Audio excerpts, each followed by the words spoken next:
Beginning of this week, Jimmy Garoppolo and San Francisco agreeing on a one-year restructured contract that'll keep him with the 49ers for this season, we would assume. Now, he could still be traded before the deadline. But for now, Garoppolo is Trey Lance's backup, and Kyle Shanahan was talking yesterday about how Lance took the news. Trey was great. I mean, there was no problems with it at all. I mean, I told him the exact same things that I told Jimmy, why we were the options of bringing Jimmy here, that it had to be in a backup type deal, which Jimmy knew that was his option, and that was the only option. I mean, Trey and Jimmy have a great relationship. I think Trey actually likes having Jimmy in the building, and Trey was very grateful to how Jimmy was to him last year. And we feel very strongly from the two people that Jimmy will give that back to Trey this year. All right, Kimberly, I didn't have you here yesterday. This was painted by most, I feel, as a win-win for San Francisco. Do you see it that way? It depends on who you talk to, Greeny.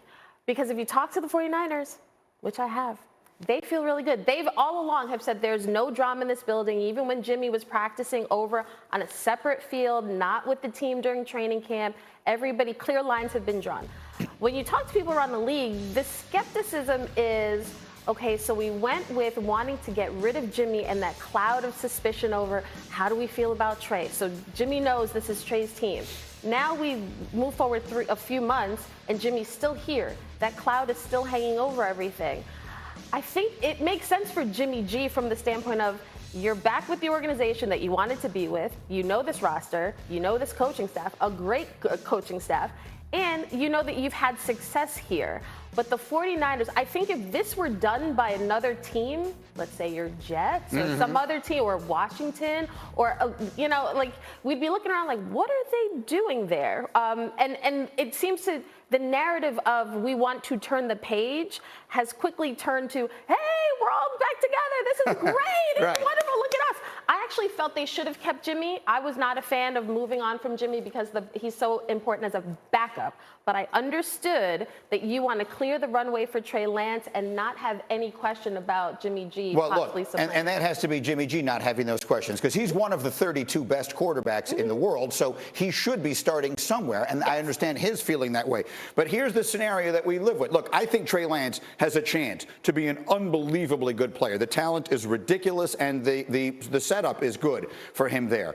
But, I mean, over the last 2 years, he's only started one more game than I have. So the question, Ninko, becomes, if we're 3 weeks into this season, 4 weeks into the season, and he is going through growing pains, and you're a 9 or 10-year veteran in that locker room, as you once upon a time were in your own locker room, and a team leader, are you walking into the coach's office, and if so, what are you saying?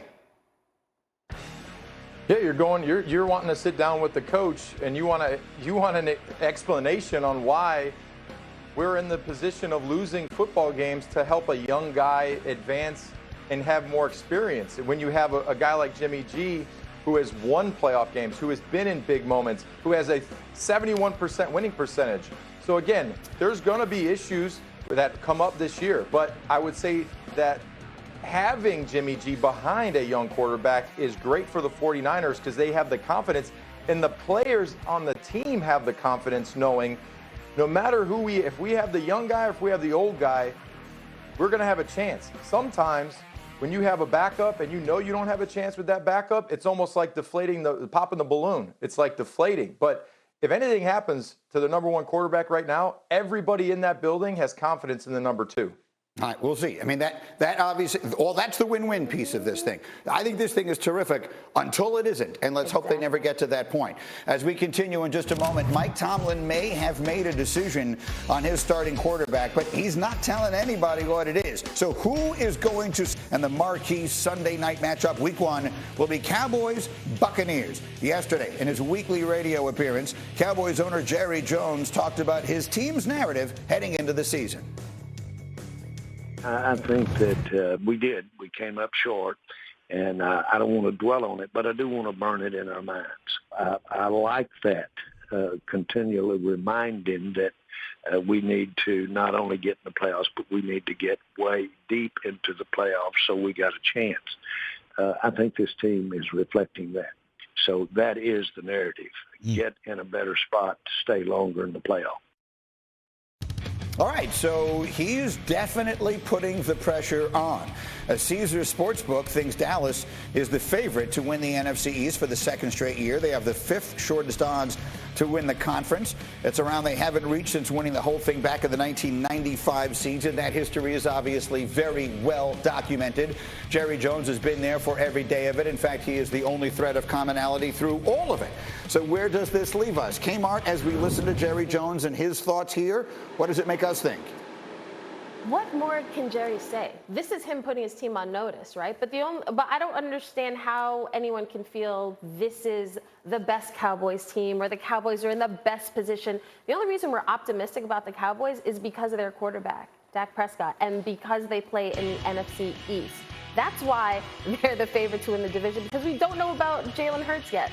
But every year, I think we keep expecting the Cowboys to live up to the billing of America's team. And each year, they find another way to disappoint. And Jerry, I mean, aside from saying Mike McCarthy is out of a job unless he wins, that's what he's saying. Well, I'd like to push back on pieces of that, but let me get Nink in here first quickly. When Jerry Jones puts the pressure on this team, he says this is a team that is ready to stay in the playoffs, stay longer in the playoffs, get deep into the playoffs. Is it, Ninko? Is this a team that is ready to do that?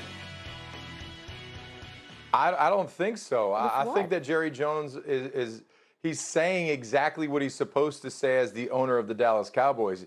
If a player turns on the television and you see Jerry Jones say, well, the Dallas Cowboys, I expect to be a second to the Philadelphia Eagles and, this playoff run because of our offensive line struggles and our receiving core is a lot less stacked as they were last year. Like, he's not going to say that. He's going to say, we're ready to go. We got the quarterback. We got the running backs.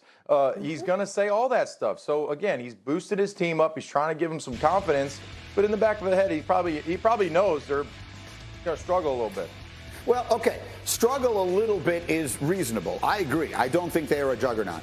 But, Kimberly, what you basically just said is the only reasons we believe in the Cowboys are because of the quarterback and the division. Mm-hmm. If I said to you the only reasons we believe in the Green Bay Packers are because of the quarterback and the division, that wouldn't sound so crazy. Now, I understand Dak Prescott is not Aaron Rodgers. I'm not trying to say he is. Right. But generally, if you have a great quarterback and you play in a bad division, that usually is the formula for winning the division, right? Right, except when you look at the rest of the division, you look at the NFC North.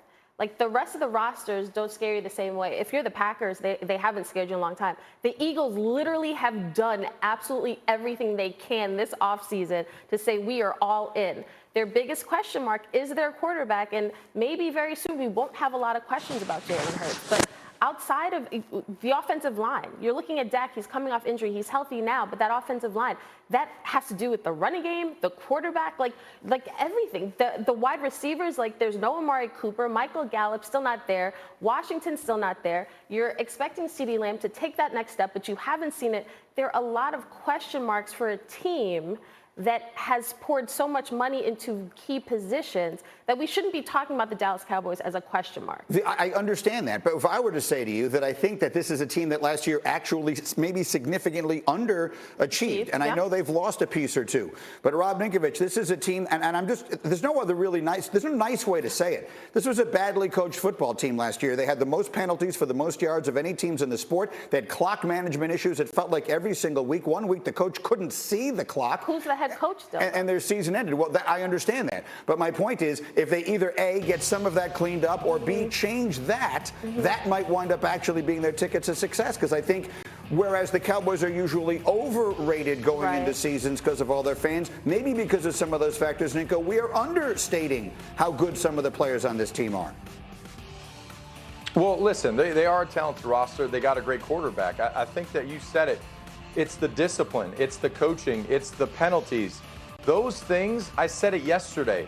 Discipline isn't something that you just snap your fingers, flip the light switch, and it's automatically there. It's something that you have to work on every day in practice, every week, and every month. It's something that gains momentum, is to have a disciplined football team.